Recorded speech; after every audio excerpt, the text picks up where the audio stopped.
Bismillahirrahmanirrahim. Assalamualaikum warahmatullahi taala wabarakatuh.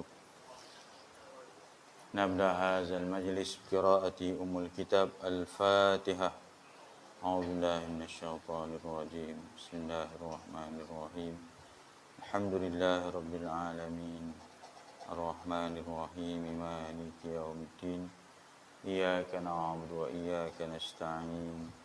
اهدنا الصراط المستقيم صراط الذين أنعمت عليهم غير المغضوب عليهم ولا الضالين. الحمد لله رب العالمين والصلاة والسلام على أشرف الأنبياء والمرسلين وعلى آله وصحبه أجمعين. نحمده ونستعينه ونستغفره ونعوذ بالله من شرور أنفسنا ومن سيئات أعمالنا من يهده الله فلا مضل له ومن يضلله فلا هادي له أرسله بالهدى ودين الحق ليظهره على الدين كله ولو كره الكافرون. قال الله تعالى في كتابه العزيز يا أيها الذين آمنوا اتقوا الله حق تقاته ولا تموتن إلا وأنتم مسلمون. صدق الله العظيم. أما بعد. Tuan-tuan hadirin dan hadirat yang dirahmati Allah Subhanahu wa taala.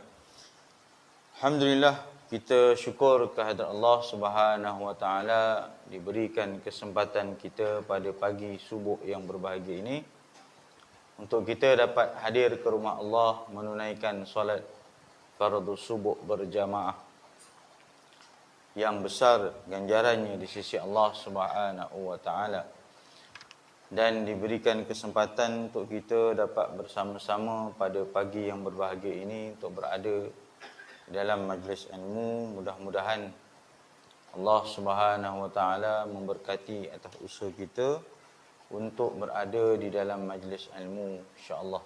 Bagaimana yang disebutkan oleh Nabi sallallahu alaihi wasallam, man salaka tariqan yaltamisu fihi ilma sahalallahu lahu tariqan ilal jannah. Mudah-mudahan usaha kita yang berterusan bersungguh-sungguh menuntut ilmu ini Allah permudahkan kita untuk menuju syurga Allah Subhanahu wa taala. Jadi alhamdulillah tuan-tuan, insya-Allah pagi ini kita sambung kuliah subuh kita, wasiat daripada Al-Quran. Insya-Allah pagi ini kita ambil sepotong ayat Al-Quran dalam surah Al-Hashr ayat 18. Ayat ini biasa kita dengar dan familiar lah orang baca. Surah Al-Hashr ini pun selalu dibaca oleh imam dalam sembahyang. Tajuknya ialah mempersiapkan hari esok yang lebih baik. Jadi kita tak tahu esok ni apa yang akan berlaku. Jangankan besok, 5 minit lagi dari sekarang pun kita tak pasti apa yang berlaku. Bukan kata 5 minit, seminit atau sesaat yang akan datang ni pun kita tak pasti apa yang akan berlaku. Tapi Allah Ta'ala pesan supaya oleh kerana kita ni tak tahu apa yang bakal berlaku pada besok di kemudian hari, maka kita persiapkanlah diri kita dengan persiapan yang sebaik mungkin. Apa persiapan yang terbaik? Ialah persiapan hari esok. Itu bukan bermaksud esok di dunia semata-mata. Maknanya hari ni hari Ahad, kita buat persiapan untuk esok hari Isnin. Hari Isnin start kerja. Yang kerja siap cari pakaian kerja. Yang sekolah, kalau sekolah siap cari pakaian sekolah. Itu persiapan hari esok di dunia. Jangan lupa bahawa persiapan hari esok juga membawa maksud persiapan di hari kemudian. Hari kemudian itu ialah hari akhirat. Kita ni pun masa ni pantas je berlaku, tuan-tuan. Hari ini dah masuk hari Ahad yang terakhir dalam tahun 2020. Ahad depan dah tahun baru dah. Sekejap je masa berlalu, pejam celik, maka masa pun terus pergi dan berlalu tanpa memikirkan kita ni bersiap sedia ke atau tidak. Ya. Malaikat maut sentiasa bersedia untuk cabut nyawa sesiapa sekalipun yang diperintahkan oleh Allah, tanpa mengambil kira kita ni bersedia ataupun tidak.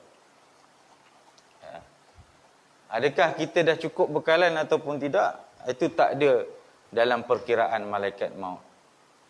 Cukup masa, tarikh, tempatnya, maka akan diambillah nyawa kita tanpa kita sedari bahawasanya kita ni tak pasti cukup ataupun tidak bekalan kita.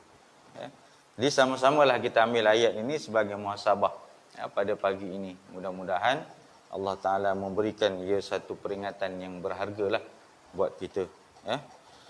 Firman Allah Subhanahu wa Ta'ala dalam surah Al-Hashr ayat yang ke-18. A'udzu billahi minasyaitonir rajim. Ya ayyuhalladzina amanu taqullaha wal tanzur nafsum ma qaddamat lighadin wattaqullaha innallaha khabirum bima ta'malun. Yang bermaksud, wahai orang-orang yang beriman, bertakwalah kepada Allah Subhanahu wa Ta'ala dan hendaklah setiap diri memperhatikan apa yang sudah diperbuatnya untuk hari esok, yakni akhirat. Dan bertakwalah kepada Allah Subhanahu wa Ta'ala, sesungguhnya Allah Maha mengetahui apa yang kamu kerjakan. Ya. Allah menyebutkan kepada kita supaya kita ini hendaklah memperlihatkan wal tanzur nafsum ma qaddamat lighad. Apa nasib kita di kemudian hari? Adakah di kemudian hari nanti kita bebas daripada azab Allah Ta'ala atau sebaliknya? Adakah di kemudian hari nanti kita akan diazab oleh Allah Ta'ala? Adakah di kemudian hari kita akan masuk syurga Allah Ta'ala? Itu adalah merupakan peringatan Allah kepada kita, nak kita muhasabah, tuan-tuan. Masa kita ni sebenarnya umpama 3 hari je kita hidup kat dunia ni, tuan-tuan. Singkat je masa kita kan. Yang pertama, hari semalam. Yang kedua, hari ni. Yang ketiga, esok. 3 je. Hari semalam sudah menjadi satu kenangan. Tak boleh buat apa dah. Sebab tu pernah ditanya, apakah perkara yang paling jauh? Paling jauh. Macam-macam jawapan yang diberikan. Tetapi yang paling jauh ialah masa yang telah berlalu. Semalam yang kita dah lalui, jangan semalam lah, malam tadi cukup dah. Boleh tak kita patah balik ke malam tadi? Tak boleh dah. Walau apa pun kita rasa kita tertinggal atau ada benda yang kita terlupa buat malam tadi, takkan boleh patah balik dah malam tadi. Subuh kita sembahyang tadi pun kita tak boleh nak patah balik dah ke belakang. Nak patah balik 10 minit ke, nak patah balik seminit ke, takkan boleh. Takat nak pusing jarum jam tu boleh lah. Pusing balik jarum jam. Nak patah balik ke belakang, tak boleh. Sebab dia sesuatu yang jauh. Sebab itu kita tak boleh nak patah balik dah ke belakang. Dia jadi satu kenangan buat kita. Yang kedua, hari ni. Semalam dah tak boleh buat apa dah. Tinggal satu kenangan. Yang kedua, hari ni. Hari ni apa dah? Hari inilah kenyataan. Sebab kita sedang lalui ni. Sekarang saya sedang menyampaikan kuliah, tuan-tuan sedang berada di masjid, sedang iktikaf, sedang mendengar majlis ilmu. Sekarang inilah kenyataan. Maknanya realitinya sekarang. Semalam tu dah tinggal satu memori. Tak boleh buat apa dah. Yang ada sekarang. Realitinya sekarang. So kalau nak buat baik pun sekarang. Semalam tak boleh dah nak buat baik. Dah terlepas. Besok tak tahu lagi. Boleh kita rancang. Esok aku cadang aku nak bangun tahajud. Aku cadang aku nak baca Quran. Tak tahu lagi besok apa jadi. Panjang umur ke, demam ke, sakit ke. Tapi sekarang adalah kenyataan. Maka kalau rasa nak buat baik, buatlah sekarang. Rasa nak buat baik, buat sekarang. Lepas ni pakat-pakat jemput semua. Jom kita minum, saya belanja. Tu nak buat baik lah. Jangan tangguh. Besoklah. Hari ni rasa nak rehat kat rumah. Tak payah datang masjid hari ni, hari Ahad. Hari Sabtu setengah hari. Hari Ahad public holiday. Nak juga hari esok lah, hari Senin. Jangan tangguh. Inilah kenyataan. Sebab bila tangguh, tengok-tengok rupanya tak sempat. Bila meninggal, aku tahu arwah ni, semalam dia berhajat.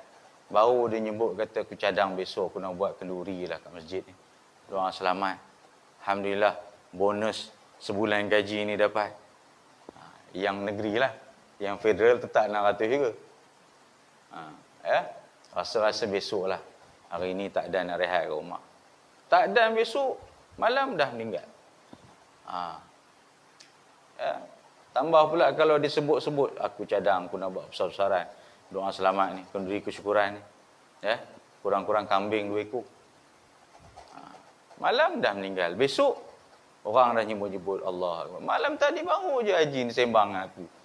Dia kata, rasa nak buat kenduri kesyukuran. Besok nak buat, tapi tak kesampaian. Tu buat kenduri arwah dia pun buat kambing je. Pasal mengenangkan kata dia memang berhajat dah. Itu sebab jika ada rasa nak buat baik, jangan tangguh. Kerana sekarang adalah kenyataan. Besok belum tentu. Hari yang ketiga apa dia? Esok. Esok apa dia? Esok adalah satu harapan. Besok hari Senin, satu harapan. Kita pun tak tahu. Boleh ke tidak hidup kita, panjang umur ke tidak, sihat ke tidak tubuh badan kita pun tak tahu. Jadi kita sentiasa mengharapkan Allah Ta'ala mengurniakan usia yang panjang, umur yang panjang agar kita dapat melaksanakan amal ibadah khususnya, tuan-tuan. Baik, hari esok yang lebih baik adalah impian setiap manusia. Orang yang berakal sihat dan berfikiran waras pasti mengidamkan masa hadapan yang lebih baik. Kita semua nak yang lebih baik. Tak ada pula orang berniat besok, aku rasa biarlah besok lebih teruk pada hari ini. Semua orang akan mengidamkan besok kalau boleh biar lebih baik dari hari ini. Kalau hari ini kita tak sempat nak banyak baca Quran, kita azamkan besok kalau boleh aku nak lebih banyak masa dapat baca Quran. Kalau hari ini kita tak sempat nak sembahyang tahajud, kita berazam besok kalau boleh aku nak sembahyang tahajud. Kalau hari ini kita sedekah mungkin tak banyak, tak sempat nak keluar duit, tak cucuk duit ke contohnya, aku berazam besok aku keluar, aku cucuk duit nak infak lebih banyak daripada hari ini. Dengar kata masjid nak buat bilik mesyuarat, dana tak cukup, aku nak sponsor, berapa baki? 7,000 khabar je. Ni sambil-sambil iklan juga ni. Teruskan menyumbang, tuan-tuan. Bukan semata-mata kita nak buat bilik mesyuarat, kita juga nak buat rak untuk Al-Quran di depan ni. Dan juga keperluan-keperluan di dalam bilik mesyuarat. Kita ada masjid tapi bilik mesyuaratnya tak ada. Mesyuaratlah merata di sana, kejap di sini, kejap di situ. Jadi kita buatlah bilik mesyuarat supaya nampak kemas sikit. Jadi kalau tuan-tuan yang berhasrat ni, saya dah cakap ni, jangan tangguh rasa tak apa ustaz, besok saya tak, hari ni Lepas habis kuliah terus jumpa je. Ustaz, saya nak infak. Ya. Jangan sikit-sikit. Banyak tak apa. Ya. Nanti menyesal. Pasal kalau dah tak sampai umur kita, baru Allah, aku dah niat nak bayar lebih dah. Hari ni aku bayar deposit dia. Minggu depan cadangnya baru nak bagi habis. Rupanya tak sampai masa. Menyesal tak sudah. Ya, buat amal jangan kita tangguh. Kalau boleh besok lebih baik daripada hari ini. Lusa lebih baik daripada besok. Begitulah seterusnya. Kita sentiasa berusaha untuk menambah baik setiap amalan kita. Dengan demikian, hari esok yang lebih baik adalah cita-cita semua orang. Seiring dengan bertambahnya usia seseorang, maka bertambah pula keinginan dan cita-citanya bagi meraih masa hadapan yang cemerlang. Ya. Semua ada cita-cita. Kita nak yang terbaik dalam cita-cita kita. Ya. Kalau yang bekerja, mungkin dia bercita-cita nak naik pangkat. Ya. Aku target 10 tahun lagi jusasi. Aku target 10 pencen ni sekurang-kurangnya kalau tak dapat cemerlang pun kira gaji tu dah santak sampai hujung dah. Itu kita nak yang terbaik dalam cita-cita di dunia kita. Tapi jangan lupa bahawa cita-cita kita di akhirat pun kita kena ada rasa nak yang terbaik sebagaimana kita bercita-cita untuk di dunia yang rasa terbaik ini. Orang yang tidak berfikir demi masa hadapannya adalah orang yang sakit fikirannya. Ujar pujangga Muhammad Iqbal. Ini kata-kata pujangga bahawa orang yang tidak berfikir demi masa depannya adalah orang yang sakit fikirannya. Sebab itu Nabi sebut al-kayyisu man dana nafsahu wa amila lima ba'dal maut wal ajizu man atba'a nafsahu hawa wa tamanna 'ala Allahil amani. Orang yang bijak itu kata Nabi ialah orang yang sentiasa man dana nafsahu, sentiasa muhasabah, merenung, berkira-kira tentang diri. Wa amila lima ba'dal maut, dan dia melakukan persiapan untuk kehidupan selepas mati. Wa amila lima ba'dal maut. Wawasan dia sampai ke kehidupan selepas mati. Bukan sekadar kehidupan di dunia sahaja, bahkan sampai ke kehidupan akhirat. Itu orang yang bijak kata Nabi. Wal ajizu man atba'a nafsahu hawa. Adapun orang yang lemah adalah orang yang sentiasa terjerumus dengan hawa nafsu. Kumpulkan keduniaan semata-mata. Dia ikut hawa nafsu, kumpul sampai lupa akan Allah Subhanahu Wa Taala. Wa tamanna 'ala Allahil amani, dan dia berharap-harap akan bertemu Allah Taala dalam keadaan yang tenang. Sedangkan tak ada pun bekalan yang dibawa untuk bertemu dengan Allah Subhanahu Wa Taala. Jadi tuan-tuan, kita biarlah kalaupun kita mempunyai cita-cita yang tinggi untuk dunia ini, sepatutnya kita juga perlulah mempunyai cita-cita yang lebih tinggi untuk akhirat. Yang lebih tinggi untuk akhirat. Jika di dunia kita nak capai cita-cita yang tinggi, dari sudut hartanya, dari sudut pangkatnya, dari sudut kehidupan kemewahan kita, jangan lupa tanamkan cita-cita yang lebih tinggi lagi untuk kehidupan kita di akhirat. Tapi kalau kita hanya tanam cita-cita di dunia, kita akan terlepas cita-cita akhirat.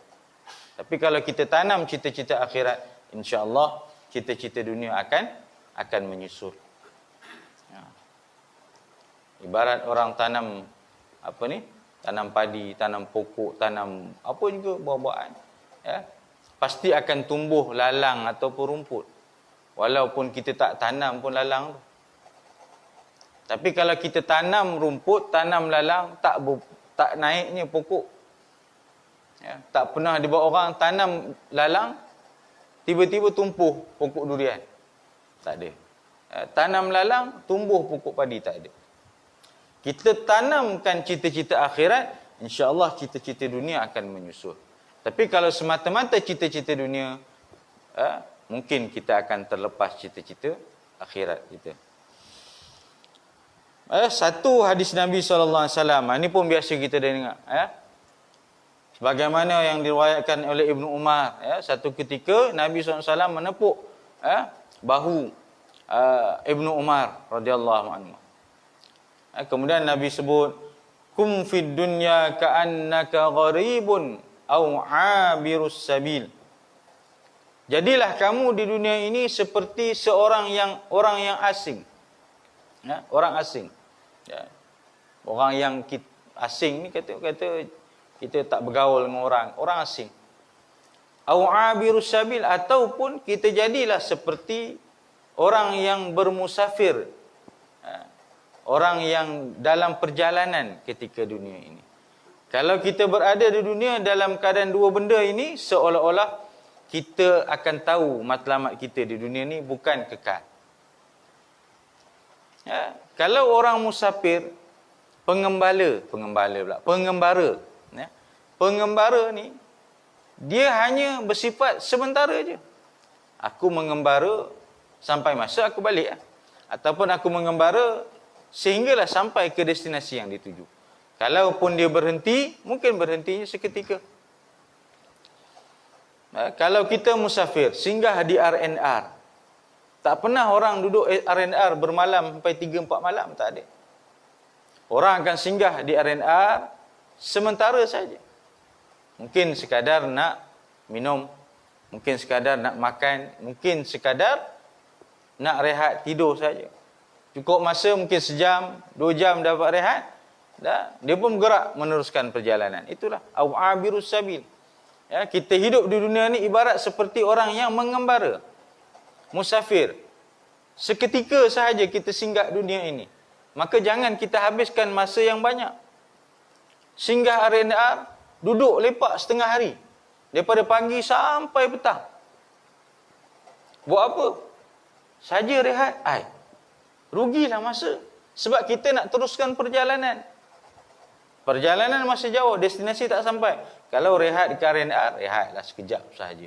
Jangan kita habiskan masa terus di RNR semata-mata. Itu perumpamaannya, tuan-tuan. Bukan satu yang realiti lah, tapi perumpamaan. Baik, Islam memerintahkan penganutnya melakukan persiapan besar-besaran demi hari esok yang lebih baik. Kita pun dalam kehidupan dunia bukan sahaja untuk akhirat, untuk program dunia pun kita akan buat persiapan. Rehearsal orang sebut. Buat function besar-besaran. Perasminya orang VVIP ke contohnya, kita akan buat rehearsal. Panggil, okey, hari ini kita ada buat rehearsal, okey, siapa penerima anugerah, penerima bantuan ke apa ke, okey, sila beratur, kita nak test. Nanti kalau panggil nama, beratur, ambilnya macam ini, keluarnya macam ini, susunan duduknya macam ini. Itu rehearsal, persiapan. Sebab apa perlu ada rehearsal? Supaya bila hari program yang betul-betul berjalan dengan lancar. Supaya tak ada cacat cela. Orang kata perfect 100%. Kalaupun ada mungkin sikit-sikit je lah kesilapan dan kekurangan. Kita semua ada. Apa jua program? Program keagamaan ke, program bahkan program hiburan pun lagi-lagi ada rehearsal. Semua orang nak buat rehearsal supaya nak program itu terbaik. Jadi kita pun sepatutnya begitulah, melakukan persiapan besar-besaran. Untuk apa? Untuk hari esok, hari kemudian. Persiapan kita tanyalah pada diri kita, memadai tak dengan amalan yang dah ada pada aku ni? Setakat sembahyang 5 waktu, sembahyang berjamaah, setakat sedekah, setakat kita datang awal ke masjid, setakat kita duduk majlis ilmu, setakat kita berzikir, setakat kita berpuasa sunat, qiyamul lail. Rasa-rasa adakah persiapan itu persiapan yang sudah memadai untuk hari kemudian? Kita tanyalah diri masing-masing. Apatah lagi kalau memang kita tak banyak amalan pun. Amalan kita cukup saja. Cukup makan. Hanya lepas yang wajib, yang sunat kita tinggalkan. Apatah lagi. Kita pun tak pasti adakah itu dikira persiapan yang mencukupi untuk kita bertemu Allah Ta'ala. Hari esok yang dimaksudkan bukan hanya hari-hari yang dilalui di dunia, tetapi yang lebih penting lagi adalah hari esok di alam akhirat. Yang lebih penting esok itu bukan besok di dunia. Ya. Besok saya nak kerja. Saya berazam saya nak kerja baik-baik esok. Bukan semata-mata besok saja. Esok itu ialah hari kemudian kita. Bagaimana nasib kita di akhirat kelak? Adakah Allah Subhanahu Wa Taala akan hitung amalan kita sebaiknya dan menerima buku amalan tangan kanan dan kita masuk ke syurga, atau sebaliknya? Ya. Persiapan untuk masa hadapan kehidupan akhirat adalah dengan menjadikan dunia sebagai jambatan ataupun kenderaan yang menghantar kita ke sana. Jadi ad-dunya mazra'atul akhirah. Dunia itu ladang untuk akhirat. Nak dapat hasil yang terbaik di akhirat, tanamlah pokok yang terbaik di dunia. Kalau kita nak dapatkan hasil yang baik, tanaman, sawit yang baik, pokok durian yang baik, maka kita tanam dengan tanaman yang baik. Pertama, benih yang baik. Yang kedua, jaga pokok itu. Sehinggalah ia berbuah, barulah akan hasil buah yang terbaik di akhirat. Di dunia pun begitu. Apa istilah orang kalau sekadar tanam ni apa? 3 tia. Tanam, tanam tuai, tanam tinggal tuai. Tinggal je. Apa pun tak, baja ke apa ke tak ada. Lepas tu tiba aku nak harap kali ni yang hasil yang terbaik. Ya. Kalau kita tak jaga pokok kita tanam, melainkan rezeki Allah Ta'ala ialah Allah nak bagi. Ya. Orang kata tangan apa? Tangan dia ni campak apa pun hidup. Orang kata gitulah.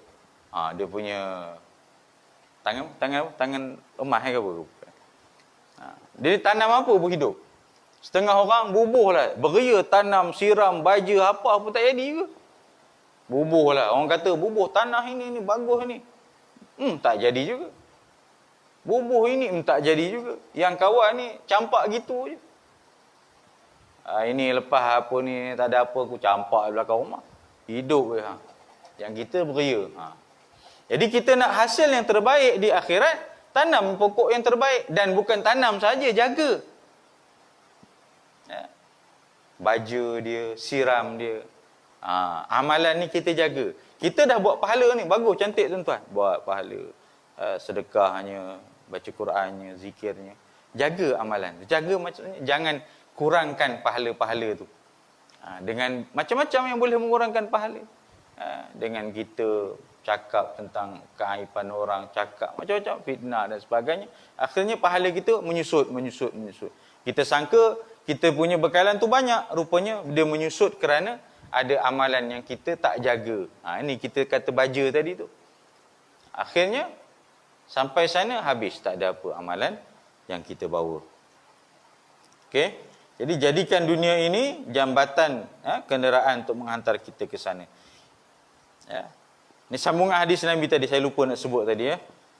Kum fi dunya ka'annaka gharibun aw 'abirus sabil. Kemudian sambungan dia tadi, ya, wa kana Ibnu Umar yaqul, Ibnu Umar kata, iza amsayta fala tantazirus sabah. Apabila kamu berada pada waktu petang, jangan tunggu pagi besok. Ini dalam bab buat baiklah. Kalau kamu berada pada waktu petang, jangan tunggu pagi besok nak buat baik. Terus laksana. Wa iza asbahta fala tantazirul masa. Kalau kamu berada pada waktu pagi, jangan tunggu petang pula. Kalau kamu berada pada waktu petang, jangan tunggu pagi. Kalau kamu berada pada waktu pagi, jangan tunggu petang. Maknanya kalau nak buat baik, teruskan niat buat baik. Walaupun semata-mata niat pun dah dapat pahala buat baik ni, tetapi kita buatlah sehabis baik kebaikan yang kita niatkan, tuan-tuan. Ya. Baik, analoginya mudah untuk difahami. Orang yang berakal sihat dan benar cara hidupnya pasti tidak memborong semua aksesori dunia untuk diletakkan di atas jambatan ataupun di dalam kenderaan. Jambatan ataupun kenderaan tadi hanyalah kemudahan yang juga digunakan oleh orang lain untuk melintas dan lalu lalang. Kalau kita orang yang bijak, kalau kita orang yang cerdik, kita takkan habiskan masa dengan aksesori-aksesori yang tak berkaitan. Kita bawa dunia ni tapi sekadarnya. Supaya kita tidak tenggelam. Kapal memerlukan air untuk berlayar. Kalau tak ada air, kapal tak boleh berlayar. Ya. Tetapi kapal tidak memerlukan air untuk masuk ke dalam kapal. Dia hanya perlukan air untuk kapal tu berlayar aja. Maknanya air itu di bawah kapal. Tapi kalau kapal itu telah dimasuki air, walaupun dia memang berhajat kepada air, tetapi hajatnya hanya semata-mata untuk dia berlayar sahaja, bukan lebih daripada itu. Apabila air telah masuk ke dalam kapal, sedikit demi sedikit, lama-lama air itu akan menenggelam dan mengaramkan kapal tersebut. Itu perumpamaan kita dalam dunia ini. Kita saling memperingatkan antara satu sama lain, tuan-tuan. Kalau kapal kehidupan kita ni ibarat kita dalam kapal tu lah. Ya. Dunia itu ialah air itu. Apabila kita nak berlayar menuju ke akhirat, kita perlukan dunia kerana dunia itu jambatan nak menuju ke akhirat. Tetapi kita perlukan dunia sekadarnya sahaja. Apabila dunia itu melebihi keperluan kita, dia akan pergi kita karam daripada nak sampai ke destinasi akhirat. Kita jangan sampai peringkat macam itu, tuan-tuan. Ya. Walaupun kita sibuk dengan kehidupan dunia, namun masa kita untuk mencari keuntungan akhirat perlu kita usahakan. Jadi semua orang harus meninggalkan jambatan dan turun daripada kenderaan sekiranya mahu selamat dan dianggap kurang waras. Ya, maknanya jangan banyak sangat kita bawa aksesoris yang tidak berkaitan untuk bertemu dengan Allah Subhanahu wa taala. Namun begitu, bagi orang yang berfikiran kurang waras, mereka mengambil sikap tidak mahu meninggalkan jambatan dan turun daripada kenderaan sehinggalah pihak polis datang mengusir dan menurunkannya dari kenderaan. Ini perumpamaan. Perumpamaan je, tuan-tuan. Kemudian barulah dia sedar bahawa dia masih berada di atas jambatan dan di dalam kenderaan. Polis ni maksudnya apa? Malaikat maut lah perumpamaannya. Bukanlah maksud kerja polis tu, ini dalam perumpamaan inilah. Ya. Dia sibuk kumpul aksesori, sedang dia berada jambatan nak menuju ke akhirat, sibuk mengumpul aksesori yang tak berkaitan. Ya. Sedangkan dah diberi amaran dah, jangan bawa banyak-banyak yang tak berkaitan. Bawa juga. Akhirnya dia tak sedar diri sehinggalah disedarkan oleh polis, contohnya dalam perumpamaan ini.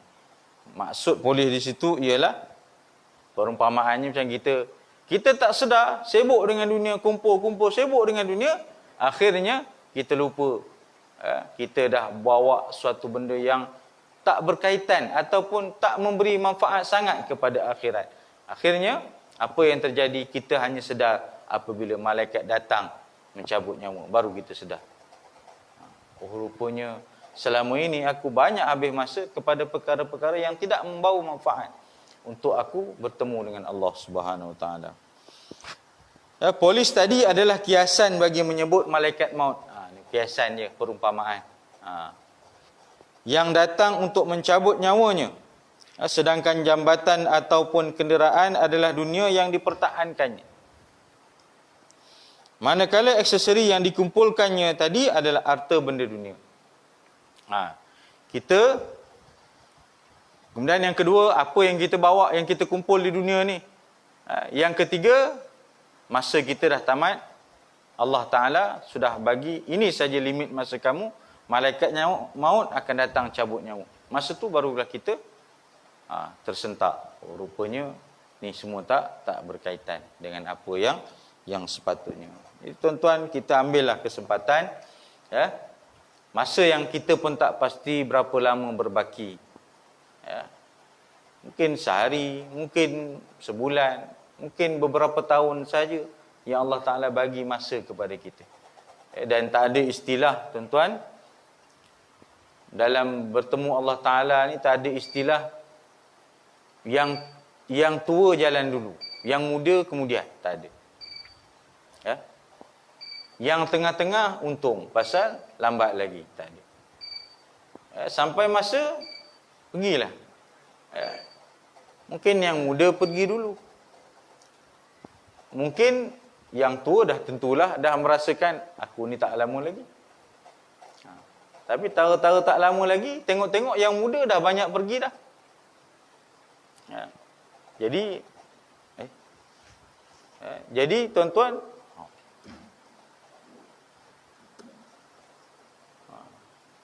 jadi kita ambillah kesempatan, ya. Mikrofon pun buat hal lah. Ya, kita ambil kesempatan, ya. Masa yang ada kita pun tak pasti, tapi yang pasti masa untuk kuliah subuh ni dan habis dah. Mikrofon pun dah buat hal lah. Dah sampai masa dia lah ni. Ya. Kejap okey, kejap tak okey. Okay. Jadi kita ambillah kesempatan, tuan-tuan. Benda ni memang selalu diperingatkan. Kadang-kadang kita leka, ya. Terutamanya yang bercakap, apatah lagi yang sama-sama yang mendengar. Ingatlah, dunia ini sekadar jambatan ataupun kenderaan untuk membawa kita ke akhirat. Ya. Nak dapat yang terbaik di akhirat, usahanya di dunia ni lah. Di akhirat tak ada masa untuk usaha dah. Di akhirat hanya tuai hasil sahaja. Ya. Maka kumpulkanlah sebanyak-banyaknya aksesori, yakni amalan untuk akhirat. Aksesori amalan akhirat tak apa. Jangan aksesori dunia. Bukan tak boleh langsung, tapi jangan sampai melebihi aksesori akhirat. Aksesori akhirat ni yang sunat-sunat ni lah. Ya. Zikirnya, baca Qurannya, sedekahnya, qiyamulailnya, puasa sunatnya. Itu semua aksesori sisi sunat. Kita sama-samalah mohon doa Allah istiqamahkan. Sekurang-kurangnya kita dah kekal dapat sembahyang fardu berjamaah ni, itu pun dah 1000 rahmat. Kita minta Allah kekalkan lagi, tuan-tuan. Dan bukan untuk dunia semata-mata. Bukan semata-mata dunia, aksesori dunia sahaja. Aksesori akhirat kena ada juga. Ketahuilah, masa hadapan kita di sana bukan masa hadapan kita di sana dan bukan di sini, ya.